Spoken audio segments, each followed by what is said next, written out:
Hey, Legal Rebels, this is Tom Martin. I'm the founder of LawDroid, and this is my podcast, LawDroid Manifesto, where I interview legal innovators about how they do what they do. In this episode, I interview Nicole Bradick, Global Head of Innovation at Factor, whose journey from trial lawyer to legal tech entrepreneur proves that authentic leadership and thoughtful design can transform the legal industry.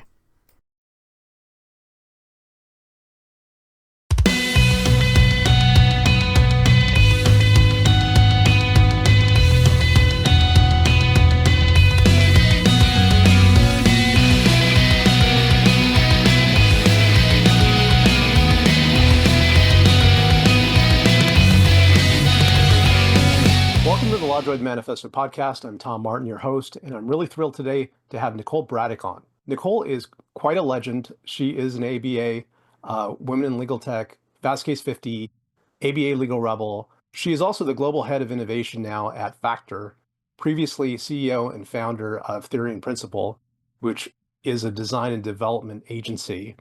And she's worked on so many projects, I can't list them all. We're going to talk about some of them. Nicole, if you could just introduce yourself and tell us a little bit about what you're working on now. I'm Nicole. I'm so used to saying that I'm the CEO of Theory and Principle. It's very weird to say that I'm anything other than that. I just sold my company like 3 weeks ago to Factor, and I'm excited to tell you guys about that. We work at the intersection of design and technology across the legal industry. So we're pretty unique in that we get to work on projects with the largest law firms in the world, the best legal aid organizations in the world, the biggest legal tech companies in the world, and now with our work with Factor, law departments as well across the globe. So our work really canvases the industry, and we're focused on creating digital products and with a really strong focus on UX UI, and how do we build products that are going to be very usable and easy to adopt, especially in a new era of AI where the technology is really great. Thinking about sort of how do we evolve the experience to match the technology. Well, there's a lot to work on, and we're going to have decades to work on it. You know, just for the audience, like I've known Nicole for years. I'm just really thrilled to get to talk with you one-on-one today, learn a little bit more about what you've been up to since the last time we saw each other, and learn more about Factor and all that good stuff. But I do, as I do with all of my guests, want to go back to the origin story, the beginning. And in prepping to interview you, like I looked at, your education, and by the way, summa cum laude, pretty awesome, like very impressive at Maine Law. So one of the things that caught my attention is that you opened up shop in Portland, Maine, not Oregon. And at first, like hadn't, I wasn't familiar with Portland, Maine, but when I saw the pictures that you were posting to Instagram about your office, and it looked like it was actually on the dock or like near the port or something. Can you share a little bit about that office situation? Sure. And I can tell you that I hadn't heard of Portland, Maine before I moved to Portland, Maine. I grew up in the DC area, and I would have thought like polar bears walked around in the streets here. But it's really a lovely place. Yeah, our offices are right downtown in Portland. We're on a wharf, so it's a very commercial fishing vibe. So we get a lot of like weird fish stuff that happens. So the fishermen come up and the lobstermen come in and out, and we get to see all kinds of weird fish stuff all day. We have a neighborhood seal. His name is Sealy Boy. He comes to visit us all the time. So it's a really, really beautiful place to work. And yeah, our headquarters are here, but we have team members that are remote throughout the country as well. But yeah, we've been able to build a fantastic team from this tiny little city and work on some massive projects around the world from this tiny little city. It's been pretty neat. It's actually one thing I've really admired about you, Nicole, is that you have such a way of bringing people together, and in such a natural way. And I think I even saw a picture of the seal on Instagram. Sealy Boy. Yeah, he's our bud. As I do with all of our guests, I'd like to take you back to the beginning, the origin story. And so you mentioned that you grew up in DC. Is that right? Mm-hmm. DC area, Northern Virginia. Yep. Okay. What was it like growing up there? What kind of neighborhood was it? Was it in the city? Well, it wasn't in the city. It was more of, outside, more of a bedroom type community, and like what was that community like? What, Yeah. activities were you involved with, and what were your parents like? Well, we're getting all the way down. Yeah. Okay. I should be on like a therapist chair here. Yeah, I grew up with in a very my mother was a Lebanese immigrant. My father, it was Croatian Italian. And so I grew up in a very multicultural household, mostly surrounded by a Lebanese community, very Lebanese community. The area we lived in was very international. We lived in an area where like the next town over was where like all of the senators lived and all of the like Justice Scalia lived. And so a lot of like really impressive people in the general like universe that we lived around. So like my we did like I did like a moot court type thing in high school. We got to go to the Supreme Court and we met with the justices and we went and saw the basketball court. And so pretty unique situation growing up there.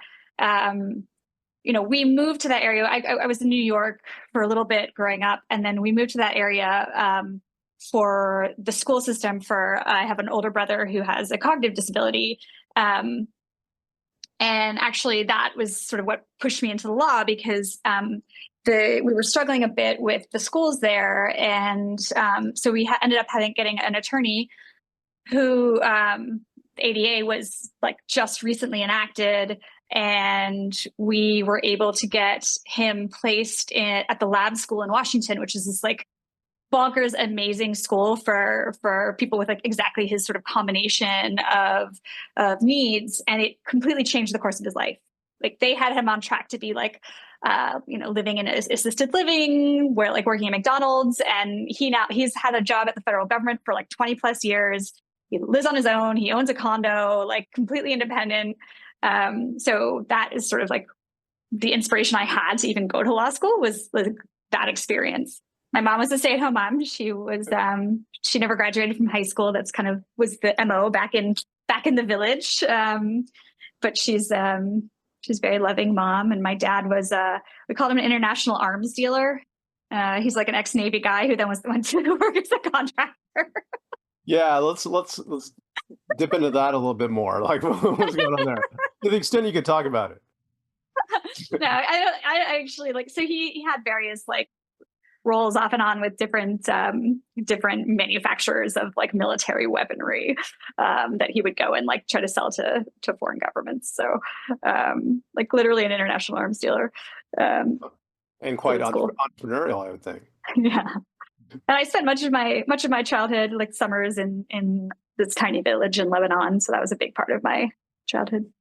Okay, so growing up in a neighborhood where you had a lot of different early, like, um, early exposures to law, to moot court, to going to the Supreme Court, sounds like some early entrepreneurial influences from your father, and the Lebanese community through your mother sounds like it was a very strong, tight-knit group. Yeah, very much so. Yeah, I mean, I would say the things that sort of most influenced my career path. The thing you should also know, by the way, is that my father is the king of small claims court. If you sell firewood in the greater Northern Virginia area, you better watch out because chances are my father has taken you to small claims court or will be in the near future because you have shorted him a cord of wood. He feels very strongly about what a cord of wood is and whether or not he has received an actual cord of wood, and he will take anyone to small claims court at the drop of a hat. So he also inspired my legal career very much due to his aggressive small claims court activity.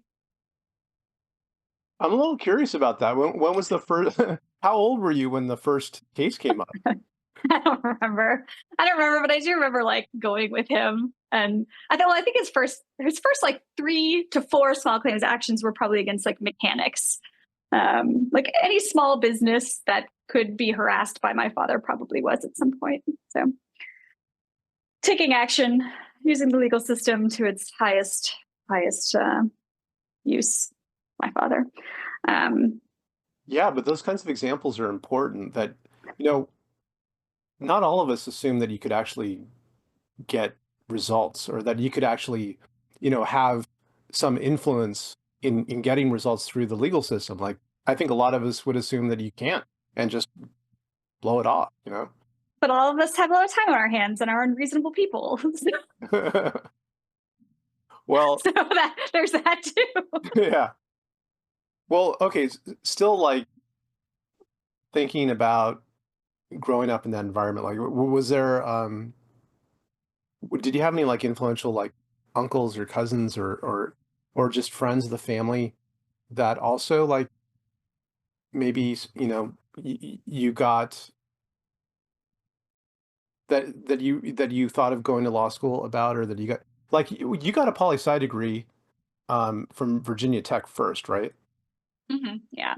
And so I mean, I would imagine it's kind of in the air with growing up around DC, but was there a particular like influence in taking that on?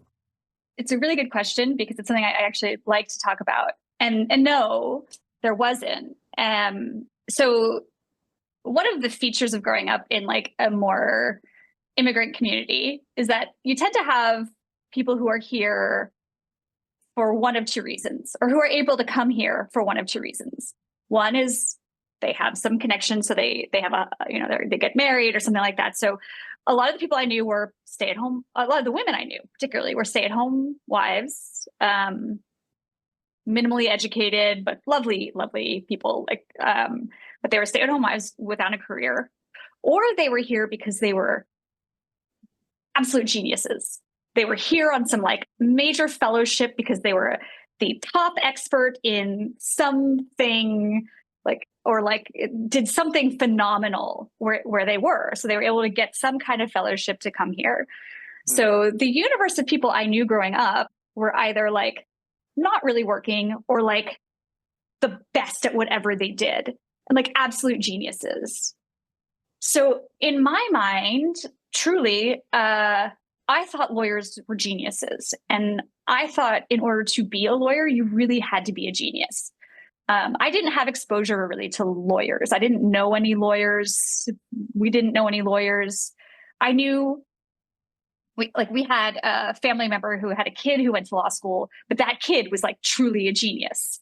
So I had like very little understanding of what it took to be a lawyer. And like looking back on it now, like, yeah, a lot of geniuses in law school. But it was really like that's it. And what ended up happening is after law school, I got a job at the Attorney General's office in Boston, answering the complaint line at the Civil Rights Division, which like I got stories to tell from that. But that is where I saw like normal women working as lawyers, super normal women. And only then, only till I saw it with my own eyes and like met these women and they were real and just normal people that can go and have a coffee with, did I realize like, oh, like, I can actually do that. Like it's actually something that's attainable for me. And I would not have gone to law school if I never saw those women doing that. And like at that time I was debating between like law school and like fashion design school, and fashion design school felt a lot more attainable than a career in law, which is like also now looking back insane because that's a much harder path than a career as a lawyer. But yeah, it's I really just I had never seen average normal people doing average normal legal work. You know, that point that you bring up is so important that it seems I think it seems to some people like, well, it shouldn't really matter. Like you see like examples of leadership and we all can relate to that or gain something from that. But there is something to be said about communities that reflect us and to see them um, succeeding or just doing the thing. And that in itself is so compelling because we literally can see ourselves, doing that same thing and opening the door for us too. I think we can get lost in a lot of like bullshitty things when we talk about like representation and the importance of representation, and people can roll their eyes a lot. But I'm like actual like physical, tangible proof that like I had to see it. Like I had no belief that this was a thing I could do. There was TV that showed like Ally McBeal, right? Right. She's this like tiny, tiny genius. Like I knew people who were geniuses who did it. Like I read like John Grisham novels. Like I didn't know real life lawyers. I didn't know them that were female. Like I had to see it. So now I am 100% a believer that you have to see yourself. You have to see somebody who looks like yourself in that role in order to believe that it's possible. Or you have to be, a guy who just thinks everything's possible, which is like just not how a lot of women particularly are built. And it just is, right? And not all men are built that way either, right? Like I don't mean to say that, but it's a more common male trait to just feel optimistic that you can do things. And women tend to self-doubt until they can actually like tangibly feel that this is something they can do, which is also something I've tried to do as like an entrepreneur, which is like, it's interesting the way like we fetishize entrepreneurs, and the way we talk about people who own companies. Like we used founder instead of like, I own a business. I own a Right. business. Like I don't founder. Like why do we have to make it fancy? I own a company. I own a small business. Why is that a startup? It's a small business. Like why do we have to make everything sound so fancy? And then we talk about like the owner of this business. When it's a female, we always attach something to it, like, oh, you're such a badass entrepreneur. Like you're boss lady. Like we make it sound like you need to be something really like special in order to do this. And we don't attach anything like that to guys. Like, oh yeah, he's a founder, he's whatever. We talk about it like that. When we talk about a woman, we're like, oh, she's an incredible badass entrepreneur. Like I don't know, we do this. I don't know why, and I think we're trying to be supportive. But I think in trying to be supportive, we're like creating this vision of like a superhuman woman, and that's the only person who can do this. But like I am like absolutely the most average person that can exist. And like I just sold my company for a lot of money. And like the message I try to get out all the time is like if I can do it, like literally anyone can do this. I I am terrible at math. I've never written a line of code. I went to state schools. I had no connections with anyone when I started. I didn't know a single person. I don't know rich people. Like I like had nothing. I had $500. Like I just had an interest, and I like people. I can understand people, and everybody's got like a couple things that they're good at, or a couple things that like make them. And that's the thing I tell my team all the time. Every time I do something stupid or badly, I'm like, guys, there are some things I'm good at. It's just a some. There's just some. So like the rest of the stuff, you just gotta deal with the fact that I'm not good at it. And I think that the more we can get that message out, the more women will realize, oh yeah, maybe I can do this. Maybe I can start a company, and maybe I don't have to think about it as, oh, I got to start a company, I got to go raise funds, and oh, that's such a big barrier because it's so hard for women to raise money, and oh, everything feels so hard and big. And like that's the other thing is that people always ask me about like, oh my God, you're so brave. You're so brave. That we use the word brave a lot. I took no risks. I've now run 3 companies, and I took no risks. When I started my first company, I had a newborn baby and a toddler. I couldn't take risks, and we had no nest egg. I had nothing to fall back on. So I started my first company while I was still a lawyer, didn't leave it until I had enough money that I could, sold my first company into my second company, and then sold my interest back to my second company to start my third company. Like I took no risks. There were no risks at any part of any of this. Everything was a safe bet. Everything was a sure bet, like you would do if you're applying for another job, right? Every time you take a new job, you're taking a risk, but not really. It's safe bets. You're taking safe bets each time. So you don't have to be like this risk-taking, badass, super, blah, blah. You could just be a normal freaking person and build a company and sell it for lots of money. That's my speech. Well, I think it's a great speech and a great lesson for a lot of people to learn. And by the way, when we spoke off camera before we came on, I hope it's okay for me to give people the hint that, to expect down the road, you might be writing about this, and they could probably get some great wisdom and pointers from you. Yes, I just decided yesterday I'm gonna write a book that's called like I'm Super Average, the Nicole Bradick story. So Well, I don't think, I mean, it's hard to think of you as average, Nicole, seriously. But, I get where you're coming from, that you don't have to, be a superhero to, to open a business. In fact, there's, as you said, there's millions and millions of small businesses across the United States making tons of money. In fact, it's the backbone of our economy. And, you know, I don't know that we have millions and millions and millions of superheroes, great people, great hardworking people, and there's a need, there's a need in the market and they satisfy that need. So no, I think it's I think the other thing is that like I think media perpetuates it, and I think we all like we give a lot of we spend a lot of time rewarding raises, like fundraising, and we spend a lot of time, which rightly so, we spend a lot of time celebrating like the big exits. But like if you sell a company, let's say you sell a company for like 1 million, 2 million, $3 million, and you started it with like $500. That's huge. But we've been like in this weird microcosm of the universe, we've been trained to think like, oh, that's like not a good exit. Like a sub $10 million exit, we're like, oh, that's cute.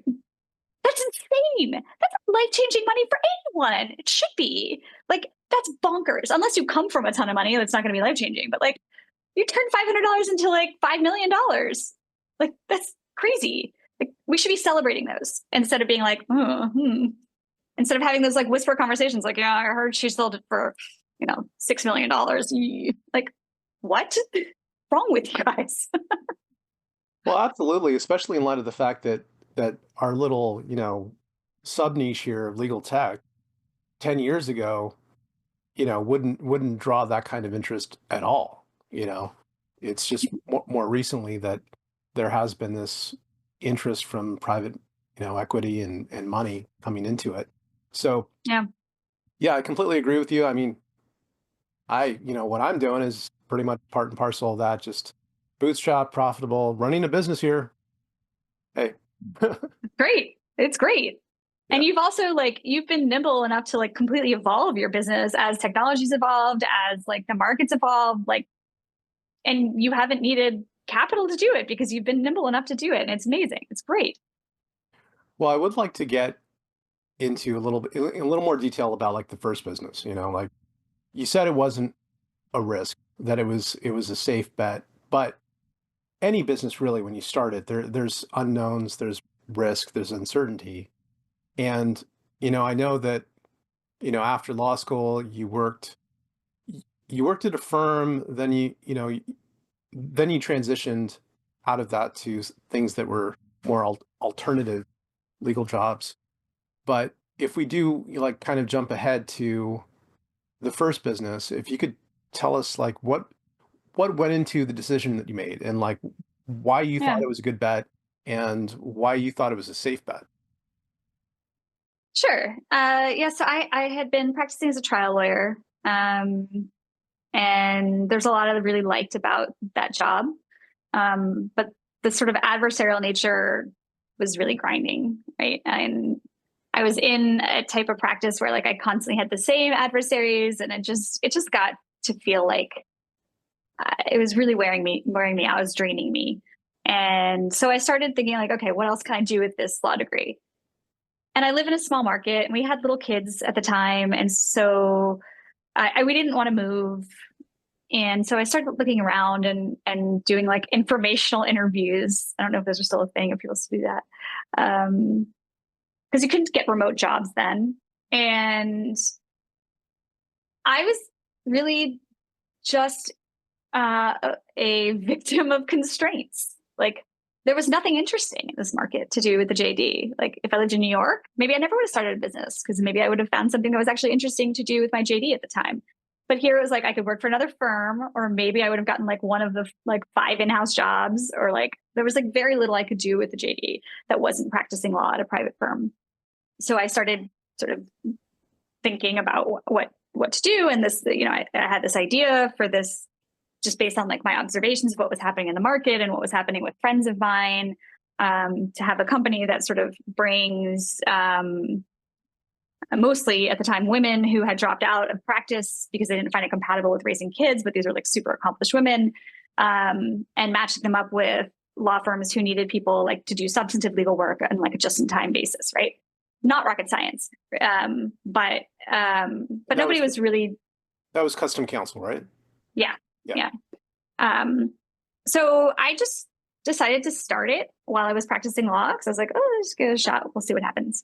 I didn't actually know that I was entrepreneurial at the time. Like I didn't know that this was like a thing for me. I just knew I had to do something different than what I was doing and I didn't have other options.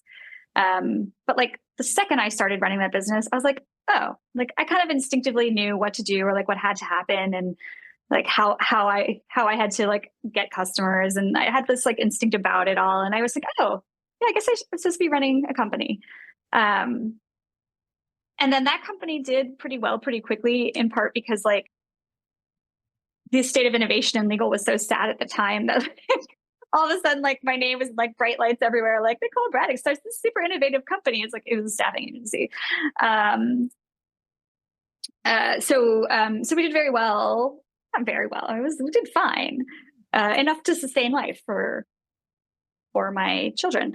So then I was able to leave the practice of law because that company was doing well. It was a bit difficult. There was a time when I was part-time with 2 babies at home and running that company, and that was a bit of a tricky time. But it worked out. Yeah, that's a lot to juggle. Yeah, but I also believe that like when you have right after you have babies, your brain does some super magical things where you're able to do things that normal people aren't. Because I couldn't do that now. There's no way I could do that now. Well, they say necessity is the mother of invention. I guess it is. Works that way for the brain too. Yeah. So after that, it was purely legal, right? That you. Yeah. So they were doing some like innovation consulting more on the small firm side. And that's where I started doing product work because we were doing some innovation consulting. We sort of stumbled into the first ever product that we did and it went extremely well. And I was like, oh, this is what I like, because I've always been really interested in design and I love the law, and it really sort of combined those two things for me. That after we did the first project, I was like, okay, I just want to do this. And then the phone kept ringing and then it kept ringing and then it kept ringing and we just kept working on these projects. And then I was like, this is all I want to do. So then that's what led to Theory and Principle. And Theory and Principle was what, 7 years ago, right? Yeah. Mm-hmm. You know, see, in talking to you a little bit about the growing up and where, the early influences, you talked about potentially going into fashion design as opposed to going to law school. Mm-hmm. And that speaks to me of like just a frame of mind of embracing like curiosity, creativity, and like the aesthetic of things. And the aesthetic of things doesn't have to be literal. Like some, people might interpret that as like, okay, well, like the design and art and all that, which it does imply. But at the same time, it's like I said, a frame of mind. And it sounds like one that you acted on in Theory and Principle, that it's a way of like thinking through how you would do things in a way that kind of favors elegance, that favors beauty, and all of those things are important in a product. If you could speak to that a little bit, and what values and mission you were bringing to Theory and Principle that you wanted to do. I think at the time we started the company, and by we I mean I had a couple guys who were working with me prior who joined pretty shortly after. UX was clear to me that it was of critical import and that it could solve, like design itself could solve a lot of like the low-hanging fruit problems. And the industry like wasn't really on board yet. There were like tiny like glimmers that the industry was going to be on board. And like what I mean is the tech could do lots of things, but the tech for me never really mattered. It's like we could solve a lot of problems just by like thinking through like the common human experience that happens around the problem. and designing exactly for that. Um, and then there is an aspect of like aesthetic beauty, right? Like I'm really drawn to beautiful man-made things. Like I'm happiest in like Paris as opposed to like in nature. Like I also am happy in nature and seeing like natural beauty, but you go to some place like Paris and it's flooded with man-made beauty. And I think we are able to create these universes for ourselves that really feel good. And I think that's what we can do in the digital space. And I'm not saying every product we've ever built makes you feel good, but I'm saying we can make something that is otherwise like not an enjoyable experience or not something you want to ever really do. And you can make it okay. You can make it fine. You can make it sometimes fun. You can make it pleasant. You can make it serious. You can make it interesting. You can make it however you want, like however we want to make it feel. We can make it feel some way. And that's a really cool power to have. And so I think, both with user experience design, but then also with user interface design, like the ability to like create a look and feel through imagery, through font, through color. You can really like create an actual experience that somebody has as they're experiencing the law in a way that they could never have experienced the law 10 years ago, 15 years ago, 20 years ago. Um, and you can completely transform even like the tiniest little interaction with the law or the big interactions with the law.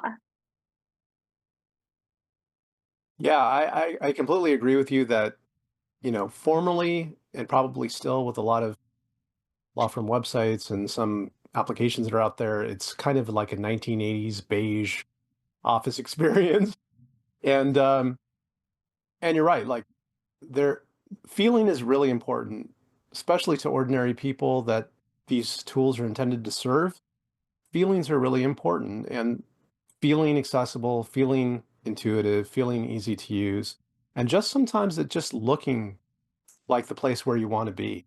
That is definitely one thing that I've noticed about the products that you put out, is that I could see literally when I look at them that there's an attention to detail and polish that goes into them where it feels like the difference between an Apple product and a PC.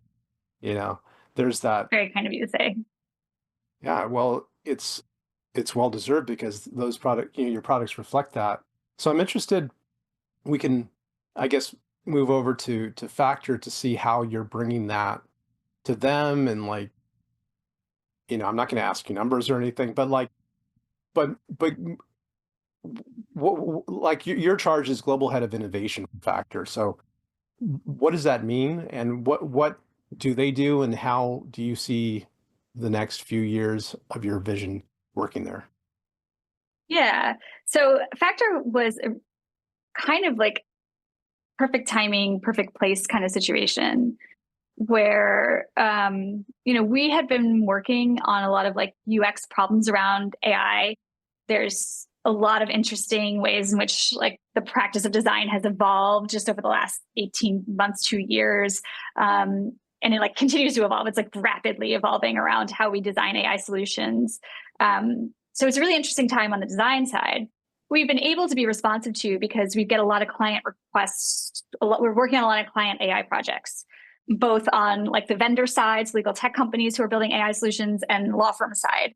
And we've done a couple of legal aid projects where we've done like the dev work too. But a lot of times the vendors and the law firms have like AI devs. So we're really doing design and front end, right? We're supporting that. So as a result, like we've really been able to hone in and really create some theories that constantly evolve around designing of those solutions. But what we haven't been able to do is dive in as deeply as we really, really need to as sort of technical leaders in the industry into sort of what AI can do for our products.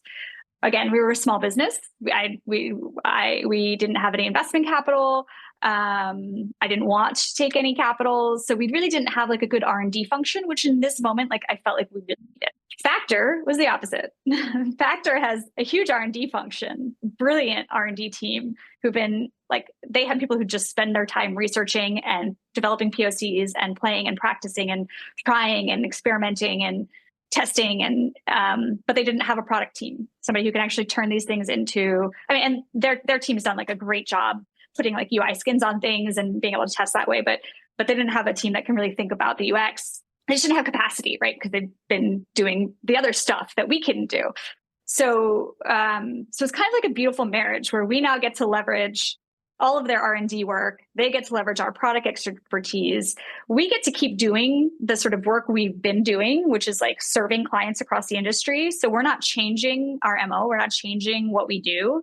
But then we also get to work on internal projects for Factor, which is really satisfying for us on like as like product people, right? Like, so it's doing like agency style work is really fun because you get to work on a variety of things. Like we'll constantly have like new and interesting things happening and going on, but it has a lifespan. And at some point you turn it over to the clients, or the budget runs out or whatever. And you can't keep iterating indefinitely, typically with clients in agency style. So it's, from like a product perspective, it's really exciting for us to be able to like have something that we can keep testing and iterating and really improving over time.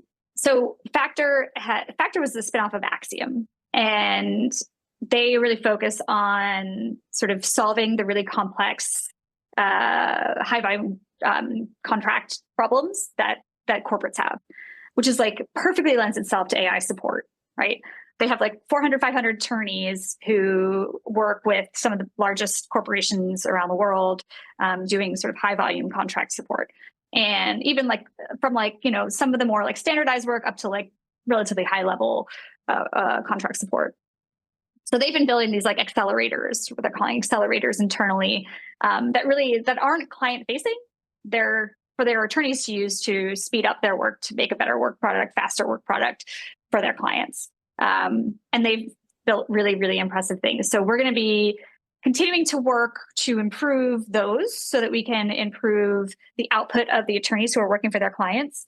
But then also thinking about how can we leverage these like various AI engines, this AI engine that they've built, and then build custom products around it for clients so that we can now accelerate building really, really slick custom products for clients who need things that are sort of in the space where we have these AI engines. So it creates a lot more opportunity for us, a lot more that we can offer to our clients, a lot more resources for us that we couldn't have as a small business, and that we just kind of felt like we needed right now, and in a moment where there's too much going on for like a small team to really be able to get our arms around.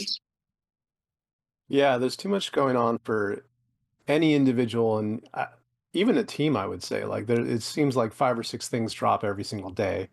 Yeah, it's bonkers. But It's it does, bonkers. And the nice thing too is like Factor has like a whole educational function too. Like they have a whole team that has like a learning function that like they go and do. They have something called like SenseMaker Academy. So we go and train law firms and corporate teams and whatever on AI. And so like we have a whole team whose job it is like keep up with everything so that they can then teach our clients and everything. So it's nice. It's like get this constant flow and like this constant funnel of information. wow, that sounds like a really great world to live in, Nicole. Like that's, Yeah. yeah, yeah, all of these different elements supporting each other, and it does sound like a perfect marriage in terms of, you bringing something that they were lacking and they were lacking you, and your team. One thing that this brings up, like you talking about like taking some of these accelerator engines and then making them client facing, like for me, like what it triggers in my mind is the idea that up until this point, really, a lot of the innovation in terms of AI has pretty much been building a faster horse, and there really hasn't been much transformation, even though people talk about it. And it's partly because it's kind of difficult to see or predict what would be a practical implementation that actually would be transformative because we just don't know what it is yet.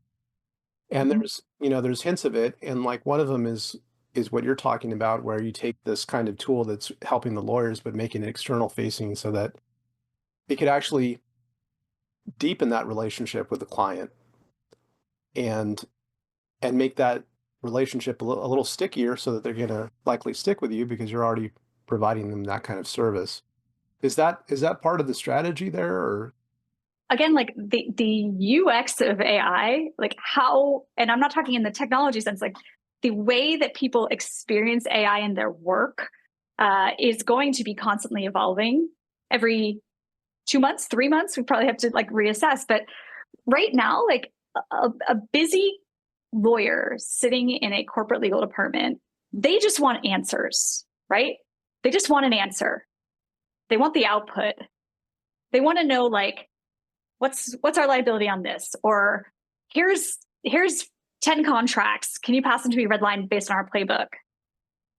If they could figure out and rely on an AI to do that, and they could do that easily and it's seamless, great. But if they could also just ask a human who then uses the AI and then the human QCs it, like that's a nicer experience for the in-house lawyer at this moment.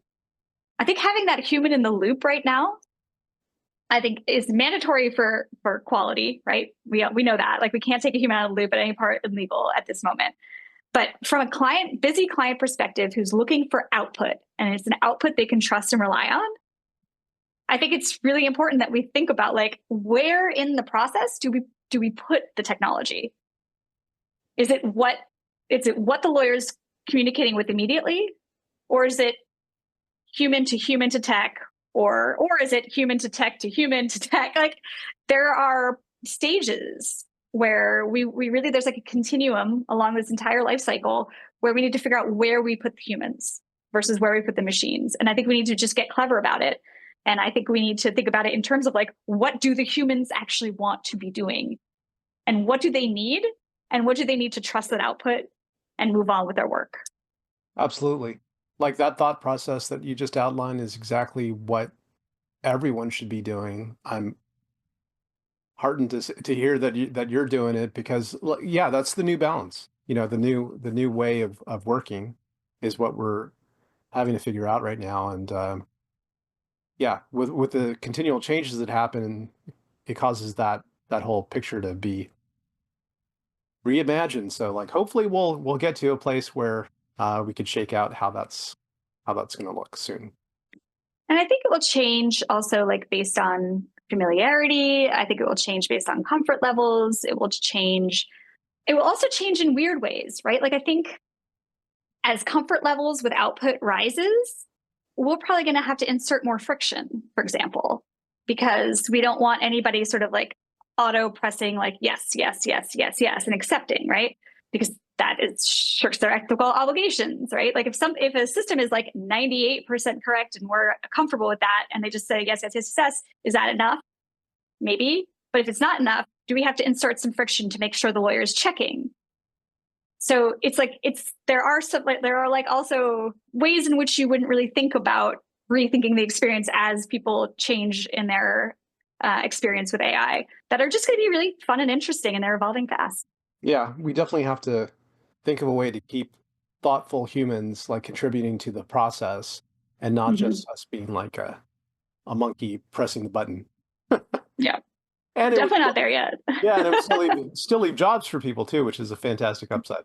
So I noticed the Habibi portrait there, and it just made me remember that well, I think it was a couple of years ago now that you I think you put some t-shirts together, right? That said Habibi on it. Yeah. Yeah, it was the loveliest thing. There was you might remember there was a big explosion in downtown Beirut that really like caused a lot of damage and a lot of harm. And so I did a fundraiser to raise money for the Lebanese Red Cross.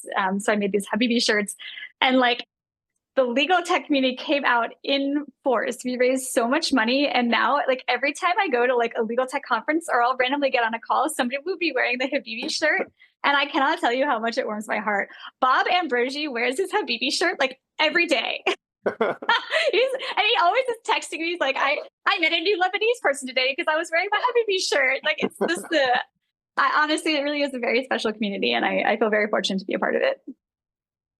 Well, I I really I really admired you doing that, and seeing so many people reach out. It's we're a small community too, and I think that we're pretty good at supporting each other. And I, Absolutely. I've loved seeing everything that you've been doing in your career, Nicole, and I'm so excited for you at Factor. It sounds like a wonderful place to work. Thanks so much, Tom. I really appreciate it. So let me ask you a couple things in the time that we have left that I Mm. ask everyone. And one question is, because a lot of us are type A's, like we got a lot going on, and the question kind of implies that you have a way of balancing and juggling everything, and so you don't necessarily have to. But for the benefit of people that are watching and listening, do you have a couple pointers? Like how do you keep things balanced and up in the air? I take a good amount of time off. I'm not shy about taking time off. I also like I try not to schedule any calls unless like necessary after like 3 o'clock so that I have like working time or like time with my kids. I have teenagers. So the afternoon is usually the busy time to like drive them around. And that's really like, the only time I ever really talk to teenagers. I think you've got teenage daughters or I think and so you probably understand that like driving them around is really the only time you get to talk to them.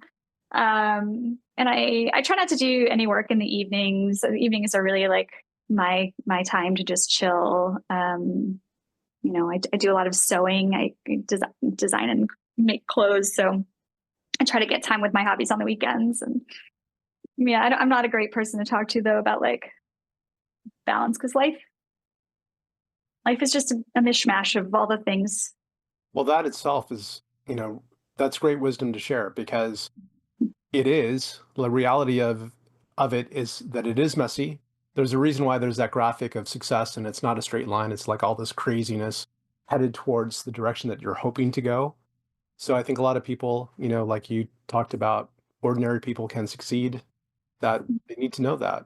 And And I just live my life. If I have like an appointment in the middle of the day, I just do it and don't think about it. And if I have a kid thing, I just do it. And I'm not like, oh shoot, I can't work during that time. Like I don't, no, it's like, that's the thing I need to be doing right now. Like I don't stress about that. I don't think many people do anymore. I don't know. Maybe they do. But I don't really think twice about it. And my team knows that like, but it's interesting because actually like when I onboard new team members, I'll always like have a team member who like at the start will like message me and be like, "Hey, Nicole, just want to let you know I have to skip out for like a kid dentist appointment." I'd be like, "Why are you? Why are you telling me? Just go. Like, block it on your calendar so nobody schedules a call for you. But like, why are you even telling me that? Just go do your thing. Like, I don't care. No, you don't take PTO time to go take your like whatever. Like, this is life. Like, why would you? So maybe there are places that where that's a thing. So I don't know. So that seems silly. yeah, there still are a lot of regimented places, but I totally agree with you. Like if we're getting the work done and everyone's happy, that's a win. Yeah. Last question is, so at the end of the day, all this craziness, all the stuff to do, finding a way to thread the needle, what makes it satisfying for you? Like what makes all of this worthwhile? Well, I mean, I having an exit is like a pretty good moment of reflection of work and what you're proud of. And I will say, like, the two things that stuck out most in my mind are I did do some like pretty good deprogramming of people who came to me from like more toxic work environments where they were allowed to be like a lot more authentic and a lot more themselves. And I think if you let people be really truly authentic, they perform better and are much happier. And so I think I got to see a lot of people come through our doors and really sort of blossom and grow as humans. And just because they were allowed to be weird, or even if they're not weird, even if they're kind of like normal but quiet, they were allowed to be normal but quiet. And that's pretty rewarding. I don't think I ever was the best leader on the planet, but I think I at least made people feel like pretty comfortable and the ability to feel like really authentic. And then, yeah, I mean, I'm really freaking proud of the quality of the products we put out over the years. Like, I look back at our portfolio and I feel really, really proud of what the work we've done. I think we have done the best work that has been put out in this industry. I feel not at all shy about saying that, because I think it's absolutely true. And it feels great to feel like we have this tiny team in this tiny city have pushed like a whole industry forward, because I really do feel that way. And that's pretty cool. Well, it is pretty cool and an amazing accomplishment. And I just want to thank you so much, Nicole, for sharing some time with me today. Thanks so much for having me, Tom. I think you're wonderful and you're a great member of this community. And I'm so glad we got to the chance to chat. Well, I appreciate that. And so, for everyone watching, if they want to keep in touch with you, how best to do that? I'm on LinkedIn. I don't X anymore, really. So don't X me because I don't check it. And I have a new email address. I'm nicole.bradick@factor.law, the dots. But I'm always happy to connect. And for all of you watching, thank you so much. See you next time. Thank you so much for watching the latest episode of the LawDroid Manifesto podcast. To keep in the loop about upcoming episodes, please subscribe to LawDroid Manifesto and you'll get notified. Thanks for watching. See you next time.